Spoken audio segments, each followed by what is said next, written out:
اس وقت میں آپ کو بتانا چاہتا ہوں ہمارے ہاں ہر ادارہ سجدہ سہو کر چکا امریکہ کے سامنے، ٹوٹل سرنڈر۔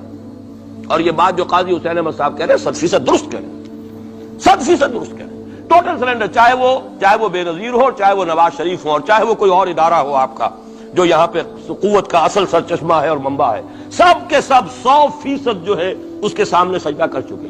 یہ میں ڈنکے کی چوٹ کہہ رہا ہوں اور بہت عرصے سے کہہ رہا ہوں۔ یہی وجہ ہے کہ وہ بے نظیر کا ساتھ نہیں دے رہے۔ بے نظیر کا ساتھ کائے کو دیں؟ اگر نواز شریف ان سے بڑھ کر، ہم بھی ہیں دربار کے، اگر یہ کہنے کے لیے وہ ان سے بڑھ کر تیار ہو تو اسے کیا ضرورت پڑی ہے؟ اس کی کون سی کوئی رشتہ داری ہے بے نظیر کے ساتھ یا کسی اور کے ساتھ؟ ہاں، اگر نواز شریف کہیں کسی جگہ پر بھی کوئی اپنے پاؤں کو گھسیٹتا، ڈریگ کرتا اپنے فیٹ کو، کہیں کوئی رکاوٹ ڈالتا، پھر ٹھیک ہے، پھر اس کو آلٹرنیٹ لانے کے لیے تو کوئی ہے نہ کوئی سوال۔ لیکن جب وہ ان سے بڑھ کر نیاز مند ہو، ان سے زیادہ بڑھ کر سجدہ کرنے کو تیار ہو، ان سے بڑھ کر کہیں ہم شریعت کوڈ کو اٹھا کے پھینک دیں گے، اگر سود کا معاملہ جو ہے شریعت کوڈ کے حوالے سے ہمارے لیے مصیبت بنا، سود تو دیں گے، چلے گا، لائیے، خدا کے لیے لائیے، پیسہ لے کے آئیے، ہمارے ملک میں آئیے، پیسہ لگائیے۔ اور یہ سود وود کا یہ کوئی مولوی لوگ ہیں پاگل جو کہتے ہیں کہ یہ کوئی حرام ہے، اور کوئی پاگل ہمارے شاید وہ کورٹ والے بیٹھے ہوئے تھے جنہوں نے اسے کہہ دیا کہ بینک انٹرسٹ بھی جو ہے ربا ہے۔ باقی آپ ہم سے کوئی ڈر نہ رکھیے، میرے اسلام کو اب قصہ ماضی سمجھو، ہنس کے وہ مس بولی کہ پھر مجھ کو بھی راضی سمجھو۔ سیدھی بات ہے، جھگڑا تو اسلام سے، تمہارے سے تو نہیں، نہ بے نظیر سے جھگڑا ہے اور نہ نواز شریف سے جھگڑا ہے، جھگڑا اسلام سے۔ اور باقی دنیا میں جن پر سہارا تھا، جن پہ تکیہ تھا، وہی پتے ہوا دینے لگے۔ وہ تو بالکل امریکہ کی پالیسی معلوم ہوتی ہے کہ ہمیں تو ہاتھ پاؤں باندھ کر جیسے ہندو کے سامنے ڈال دیا جائے۔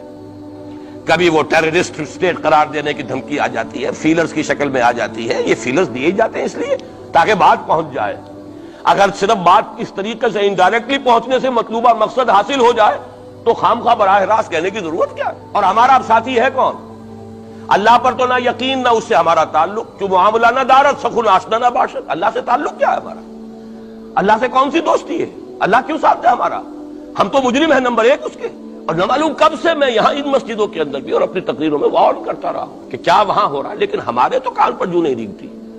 ہمارے تو وہی دھندے ہیں، وہی کاروبار ہے، اپنا بزنس ہے، اس کے سارے مسئلے ہیں، اس کی اپنی بلڈنگیں ہیں، اپنی موٹریں ہیں، اپنے ٹیلی ویژن ہیں، اپنے کئی کورسز کے ڈنرز ہیں۔ اللہ خیر صلی اللہ، ہمیں بحث کیا اسلام سے؟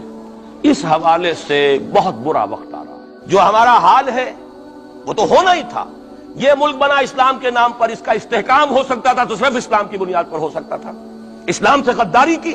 لہذا یہاں تو اب قومیتیں ہیں، یہاں تو اب ایتھنک اور ریجنل اور نہ معلوم کس قسم کی اور لنگوسٹک جو ہے نیشنلٹیز ہیں، نیشنلزمز ہیں، وہ جو ایک امت ایک وقت میں بن گئی تھی، ایک قوم، مسلم قوم ہندو کے مقابلے کے لیے، وہ تو ختم ہوئی۔